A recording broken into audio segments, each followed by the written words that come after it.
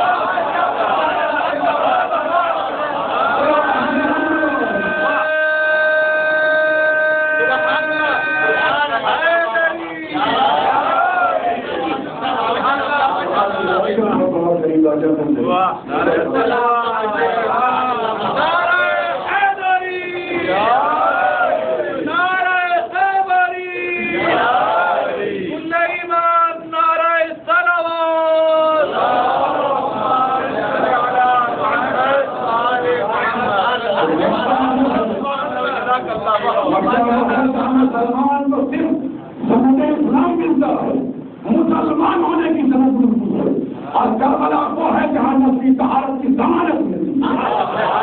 تم کربلا کا مقابلہ کرو گے، کربلا بڑی باعظمت زمین کا نام ہے، کربلا بڑی باوقار زمین کا نام ہے، بڑا وقت ہے اس کے لیے ابھی نانی کے نبی دوسرا عبادت امام حسین کو قربانی کے وقت دیا گیا، وہ دوسرا عبادت اللہ نے دیا کہ مندار قبر حسین آئے فن کے حق کے فواد وجہ چلنا، کہ جو حسین کی زیارت کو آئے گا اور امام حسین کی معرفت کے ساتھ آئے گا، یعنی سب کے بعد ایک ہے کہ لوگ کہتے ہیں کہ فلاں صاحب بھی آ گئے جو اسلام پر گئے، امام حسین تو بھی چاہتے ہیں نہ لا الہ الا اللہ کا مطلب ہے نہ محمد رسول اللہ کا مطلب ہے، ان کا کیا ہوگا کہ جناب عارفن حق بیاکے کا مطلب یہی ہے مکمل دین کے ساتھ حسین کے بعد بتا دے ہو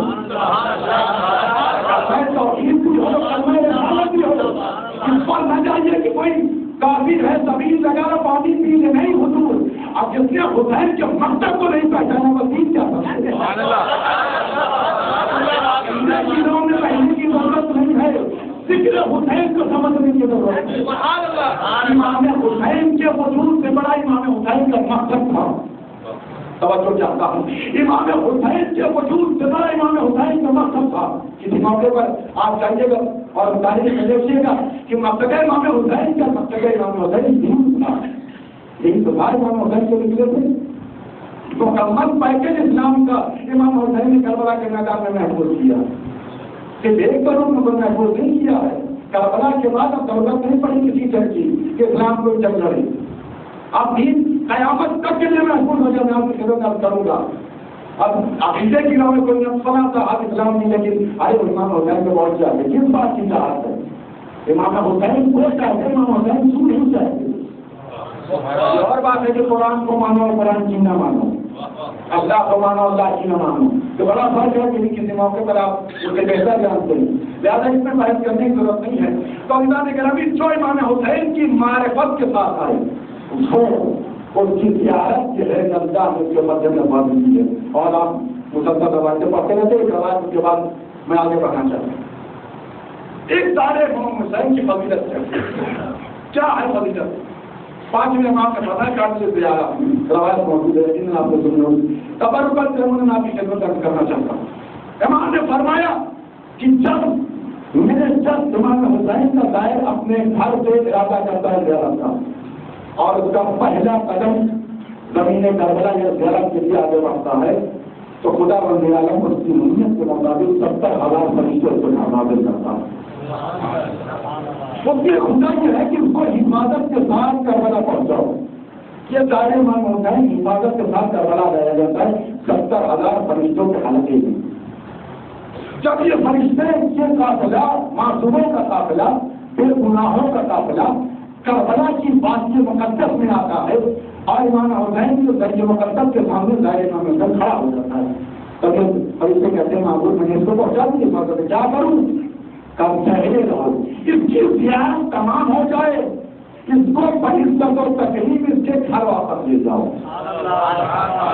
یہ فرشتے اس کے گھر لے آتے ہیں، جب یہ گھر واپس آ گیا اپنے سامان سفر کو رکھ لیتا ہے، فوراً ہی فرشتوں نے کہا محمود واپس آ جائیں، اس کا سامان سفر تیار ختم ہو گیا، یہ زیادہ امام حسین سے مشرف ہو گیا، اب اس کی بازارت تو تمام ہو گئی، جب دار امام حسین ہو گیا ہم آ گئے، کابی آنے کی اجازت نہیں، کیا کروں؟ کہ اس کے گھر کی جب تک اسے موت واقع نہ ہو جائے اس کی گھر کی دنیاوی اور آسمانی بلاوات سے محفوظ رکھنا، کامل اس سے آگا دنیاوی اور آسمانی بناؤں سے اس کی حفاظت کرنا۔ جب بہت کے پروردگار اس دار امام حسین کی موت واقع ہو جاتی ہے، کو لمبائی کر دیتا ہے، یہاں سے وہاں منتقل ہو جاتا ہے، اب فرشتوں نے کہا تو اس کے نامہ اعمال بھی بند ہو گئے، کرامہ کاتب بھی جا چکے، اب کیا کریں؟ نہیں آنے کی ضرورت نہیں، بلکہ تم اس دار حسین کی تدفین میں تجہیز میں اس کی شرکت کرنا، غسل تم دینا، کفن تم پہنانا، دفن تم کرنا۔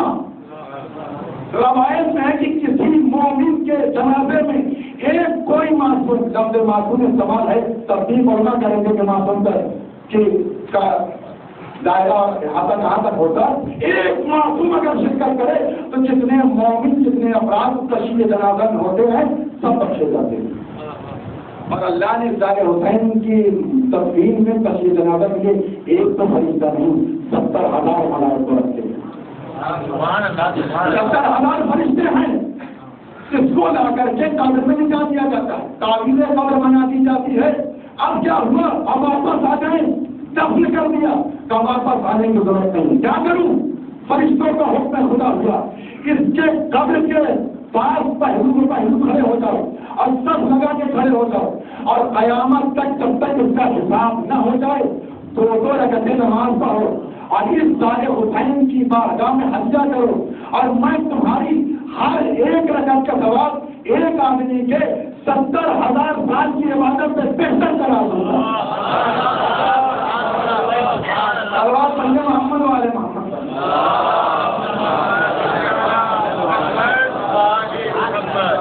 میں تمہاری ایک رکعت کے مقابلے میں ایک آدمی کی 70,000 سال کی عبادت سے بہتر کرا دوں گا۔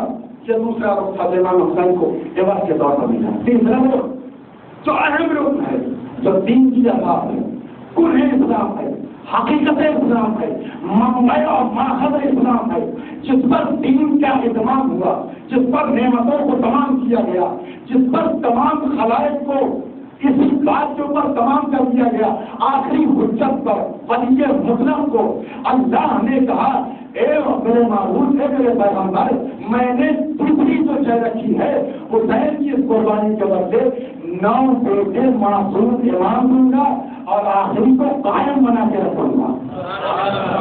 یعنی اسلام کی تعریف تجھ سے ہوگی حسین، اور حسین اسلام کی تعریف تجھ سے ہوگی، یعنی اس امام کی جو آخری کڑی ہوگی، امام کی آخری کڑی وہ تمہاری پاکیزہ نسل سے آئے گی حسین، تمہاری طیب طاہر پاک و پاکیزہ نسل سے آئے گی حسین، آخری قائم تمہارا فضل ہوگا۔ آپ محسوس کر سکتے ہیں ہم طلبا سے بہتر کون جانتا ہے امام زمانہ کی نسبت، امام زمانہ کی بلندی، امام زمانہ کی حکومت، امام زمانہ کا نگرانی، اگر وقت رہ گیا تو آپ محسوس کریں کہ بہت بڑی فضیلت کا نام ہے امام قائم، بہت بڑی عظمت کا نام ہے امام زمانہ۔ اس ذات کو امام حسین کی نسل میں پنہا رکھا گیا، امام حسین کی نسل میں رکھا گیا۔ اس سے ایک بات سمجھ میں آئی، روایتوں کے درمیان مماثلت پائی جاتی ہے، بہت سی چیزیں امام قائم میں اور امام حسین میں ملتی جلتی ہیں۔ سب سے پہلی چیز جو لکھی ہے آغا ابو الفائقانی نے کہ سب سے پہلی چیز امام حسین سے رابطہ بڑا گہرا امام زمانہ کا، کہ جب امام کا ظہور ہوگا وہ جمعے کا دن ہوگا اور عاشورے کا روز ہوگا۔ امام زمانہ جب آئیں گے وہ دن تو جمعہ ہوگا اور عاشور کا دن ہوگا جب امام زمانہ تشریف لائیں گے۔ دوسری علامت یہ ہے، علماء سے پوچھا گیا، آگے آشمی سے پوچھا گیا، آپ یہ بتائیے انہوں نے لحاظ غیرت عاشورہ میں اس بات کو لکھا کہ یہ جو قطر حسینی پہ جو پرچم رکھا گیا لگایا جاتا، یہ سرخ استعمال کرے گا صرف پرچم ہے. آپ محسوس کر سکتے ہو, جا سکتے شاید ایام اعظم میں تبدیل ہوتا ہو گیا پرچم لگتا ہے, ورنہ پورے سال کے 11 مہینے سرخ پرچم لگتا ہے, سرخ پرچم لگا رہتا ہے. ان سب کو سزا دیں اس کی علامت کیا ہے, جب کیا ہے, کیوں جبکہ کاموں دور سے بڑی ہوئی کر رہا کیا پرچم ہونا چاہیے. اور آج بھی انہوں نے لکھا کہ عرب کا دستور تھا, چاہتا ہوں عرب کا دستور تھا جب ان کے قبیلے کا کوئی عزتدار شخص مر جاتا تھا اور رئیس بن جاتا تھا تو اس کے گھر پہ ایک سرخ پرچم لگتا تھا. جو دل درد کرنے والے لوگ کافر یہ باخبر رہیں یہ جو شخص مرا ہے مقتول اس کا وارث زندہ ہے نہ وارث نہیں ہے.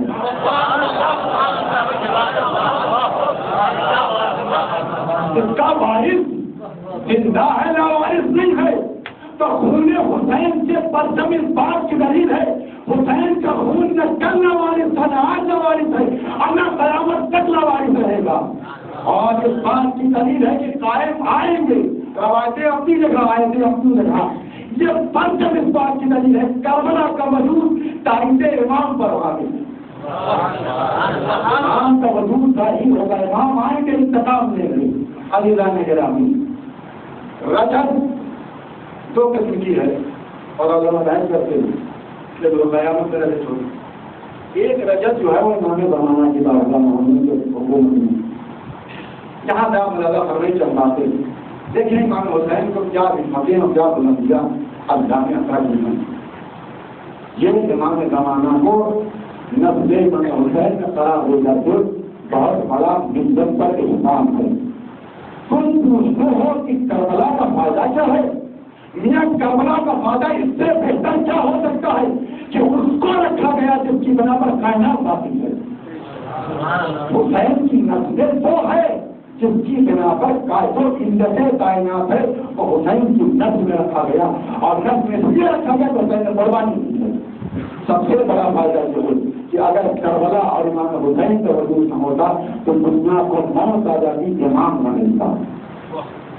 امام کا ملنا اس بات کی دلیل ہے کہ بڑی فتح ہیں, بڑی بلندیاں ہیں. تو رجب جو امام زمانہ کے ہوتے ہوئے اور امام زمانہ کے قیام کے بعد جو رکھتے ہیں اس کی تفصیلات اور ہماری لکھی ہیں اور بہت سی روایتیں ہیں جو اس بات کی دلیل بھی ہیں کہ امام زمانہ کے بعد بھی کچھ حرکتیں ہیں, کچھ لوگ واپس کیے جائیں گے.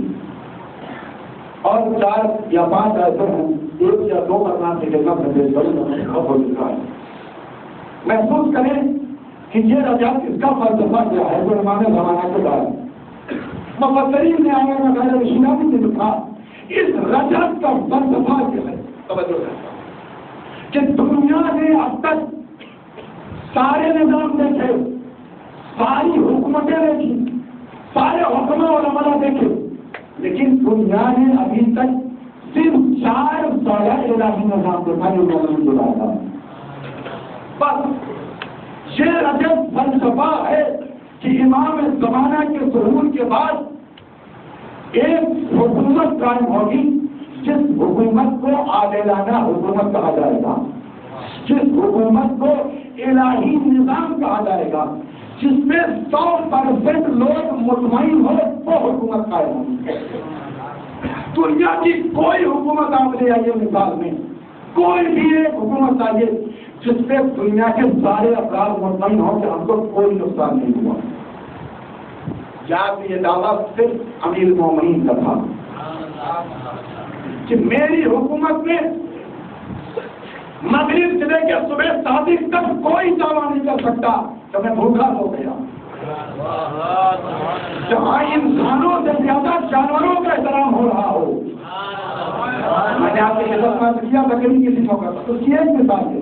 امیر المومنین کی حکومت کی ایک مثال ہے کہ جب انہیں ٹیکس کے لیے اپنے کاریگروں کو مخصوص کیا جاؤ اور دور دراز سے زکات کی وصولی کرو تو ان کو چند باتوں کی طرف تنبیہ کی.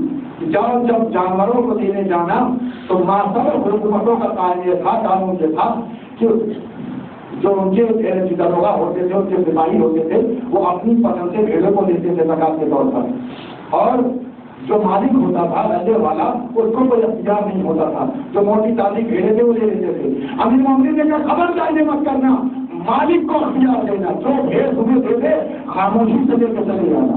اتنا ہی نہیں بلکہ امام نے فرمایا یاد رکھو وہ جانور ہیں، جب تم چلنا ان کو لے کر کے تو ان راستوں کو اختیار کرنا جن راستوں پر فراوانی کے ساتھ آب و دانا موجود ہو،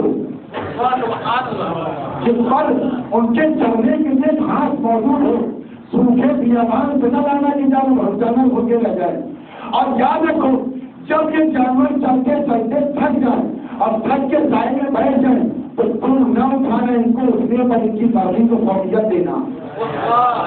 یہ میدان عالمی تھا، یہ حکومت عالمی تھی۔ 410 میں صوت عدالت الانسانیہ میں یہی جملہ لکھا اور کہا کہ ایسا عادل ایسا شخص ہم نے نہیں دیکھا۔ اس نے جملہ لکھا کہ لوگ علی کو کے بارے میں کچھ جملے رکھتے ہیں اور کہتے ہیں میری فکر ہے۔ اس نے کہا کیا ہے فکر؟ کا فکر یہ ہے لوگ کہتے ہیں کہ علی اپنی عدالت کو منوانے آئے تھے۔ بے وقوف لوگ، اس نے دیکھا بے وقوف لوگ ہیں جو لکھتے ہیں کہ علی دنیا میں اپنی عدالت منوانے آئے تھے۔ وہ عدالت کو کیا منوائے گا جو خدا کی بارگاہ میں عادل ہو؟ وہ اللہ عادل کہے وہ عدالت کو کیا منوائے گا؟ وہ عدالت کو منوانے نہیں آئے تھے، دنیا میں ہر بند کو عادل بنانے آئے تھے۔ محمد والے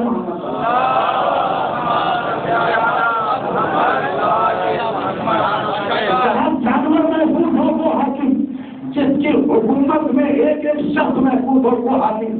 آپ محسوس کریں گے امام مطلق اور جب خدا منصور من اللہ جو حاکم ہوتا ہے اس کا مزاج کتنا پختہ ہوتا ہے، کتنا باریک دین ہوتا ہے۔ محسوس کریں گے تاریخ میں لکھا 2 محرم کو جب امام حسین کا قافلہ باری میں کربلا ہوا تو راویوں نے لکھا، گواہ ہے تاریخ کہ امام حسین نے 7 گھوڑے بدلے ہیں لیکن کسی جانور پر چابک چلنے کے لیے اٹھایا نہیں۔ محسوس کریں گے جملے کو، امام حسین نے جانور کو چلنے پر مجبور نہ کیا، اس کی معافی کو فوقیت دی۔ کیوں تھا سبب کیا؟ 7 گھوڑے مولانا نے بدلے لیکن کوئی تاریخ نہیں بتائی امام نے کوئی چھڑی اٹھائی ہو اور چلنے کا مجبور کیا۔ یہ احترام تھا، یہ ایک جھلکیاں ہیں ان اس حکومت کو جو آنے والی ہے، اور وہ حکومت امام کے نفس سے آنے والی تھی۔ یہ عادلانہ حکومت، یہ منصفانہ حکومت، یہ الہی نظام کب قائم ہوگا؟ جب امام زمانہ آئیں گے، جب امام زمانہ آئیں گے۔ آواز آئی قرآن مجید کے سورہ اسراء اس کی 33ویں آیت میں خدا نے فرمایا ثم رددنا، ہم پلٹا دیں گے تم کو، رددنا لکم کرۃ علیہم، ہم تم کو غلبہ دے دیں گے۔ کس کو غلبہ دینے کی بات کی جائے؟ توجہ چاہتا ہوں، ثم رددنا لکم کرۃ علیہم، ہم تم کو غلبہ دے دیں گے۔ غلبہ کس پر دینے کی بات کی جائے؟ فامددنا باموال وبنین، ہم تم کو اولاد کے ذریعے سے، اموال کے ذریعے سے تمہاری نصرت اور مدد کریں گے۔ وجعلناکم، اور ہم تم کو کثرت کے ساتھ قدرا نفیرا، ایک بڑی تعداد والا گھروں عطا کر دیں گے۔ سورہ اسراء 36-37 آیت میں خدا نے کہا فرمایا کہ ہم اس زمین پر تم کو غلبہ عطا کریں گے، ہم اس زمین پر تم کو غلبہ عطا کریں گے۔ دوسری آیت نريد أن نمن على الذين استضعفوا ونجعلهم أئمة ونجعلهم الوارثين، ہمارا ارادہ ہے، اللہ کا ارادہ ہے کہ جن کو زمین پر کمزور بنایا گیا ہے انہیں کو ہم زمین پر طاقت دیں گے، اختیار دیں گے، پاور دیں گے۔ یہ اختیار کب ملے گا؟ سورہ نور آیت نمبر 55 اس میں ارشاد ہوا وعد اللہ الذین آمنوا منکم وعملوا الصالحات ليستخلفنهم في الأرض كما استخلف الذين من قبلهم وليمكنن لهم دينهم الذي ارتضى لهم وليمكنن من بعد خوفهم أمنا، ہم ہر خوف و ہلاک کو تمہارے ذریعے سے تبدیل کر دیں گے۔ وہ نظام کب آئے گا؟ وہ حکومت کب آئے گی؟ یہ غلبہ کب ہوگا؟ یہ طاقت کب دی جائے گی؟ کون سمجھائے گا ان آیتوں کی تفصیل کو؟ کون بتائے گا ان آیتوں کے معنی کو؟ وہی بتائیں گے جن کے گھر میں قرآن کی جاتے نازل ہوتا ہے، وہی بتائیں گے تو قرآن کے حاصل نہیں مفصل ہے۔ تو چھٹے امام کی بارگاہ میں جناب رفاعی نے موسیٰ پہنچے، مولا اس سورہ اسراء کی 33ویں آیت جس میں خدا نے کہا کہ ہم مال کے ذریعے سے، ہم اولاد کے ذریعے سے، ہم کثرت والی فوج کے ذریعے سے تمہاری مدد کر دیں گے، کثیر فوج والا تم کو بنا دیں گے اور تم کو ان پر غلبہ کر پوچھیں گے یہ غلبہ کب دیا جائے گا، مولا غلبہ کس کو دیا جائے گا، حکومت کس کی ہوگی؟ امام نے فرمایا امام قائم کے بعد غلبہ دیا جائے گا، ایک اور آئے گا جس کو غلبہ دیا جائے گا، ایک اور آئے گا جس کو حکومت دی جائے گی، ایک اور ظاہر ہوگا جس کو پاور دیا جائے گا، جس کو طاقت دی جائے گی، جس کو تنظیم ادا کی جائے گی، جس کو اختیار دیا جائے گا۔ مولا کون ہے؟ امام نے فرمایا ان اول من یقظ الی الدنیا حسین ابن علی الحاضر، سب سے پہلے امام کے ظہور کے بعد جو سب سے پہلے ظہور کرے گا وہ حسین ابن علی اور کے اصحاب ہوں گے۔ ان اول من یقظ الی الدنیا حسین ابن علی واصحابہ، سب سے پہلا قیام امام زمان کے قیام کے بعد امام حسین کا قیام ہوگا۔ امام سے پوچھا گیا مولا کب ہوگا؟ کہا امام زمانہ کی حکومت کے 18 سال کے بعد ہوگا۔ میرے جب آئیں گے، تشریف لائیں گے، کہا کیسے آئیں گے؟ کہا پیغمبر عاشور کو امام حسین نے تمام صحابیوں کو جمع کیا، توجہ چاہتا ہوں، عاشور کو تمام صحابیوں کو جمع کیا۔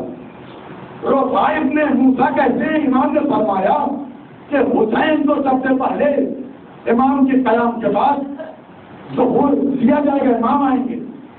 آنے کا آپ محسوس کریں کہ یہ تو رفعت اور بلندی امام حسین کو دی گئی کہ میں یہ دنیا والا ہے، حسین ابن علی واصحابہ وہ یزید ابن معاویہ واصحابہ، یہ دونوں ایک ہی روایت ہے کہ امام حسین وہ اپنے صحابیوں کے ساتھ، یزید ابن معاویہ وہ اپنے صحابیوں کے ساتھ آئے گا۔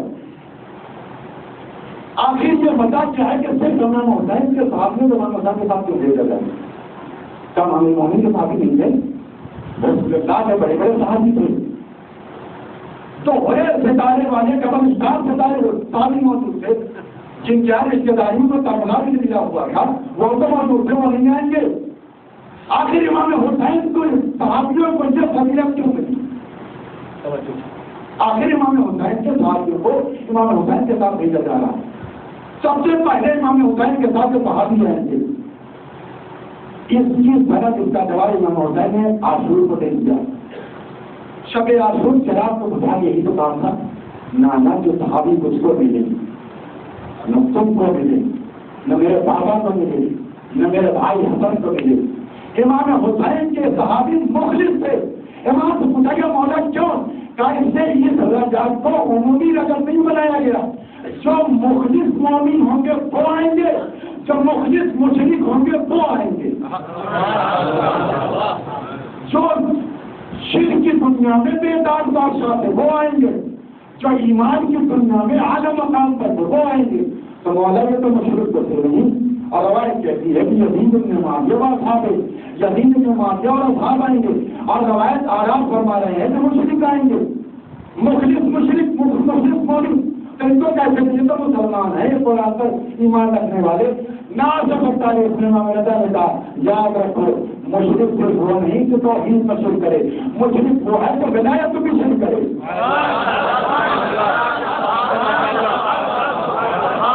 صرف وہ نہیں ہے جو توحید میں شرک کرتا، ہمارے ہم ائمہ کی ولایت کو جو مشرک شرک کرے وہ بھی مشرک ہے۔ ایسے لوگوں کو بت بنا کے محسوس کیا جائے گا۔ آپ دیکھیے روایات دیکھیے گا جو میدان محشر میں مخصوص بنائے تھے، بت بنا کے محسوس کیا جائے گا، ایسے لوگوں کو مشرک ہوں گے۔ امام نے جمع کیا تمام صحابیوں کو، اور جمع کرنے کے بعد فرمایا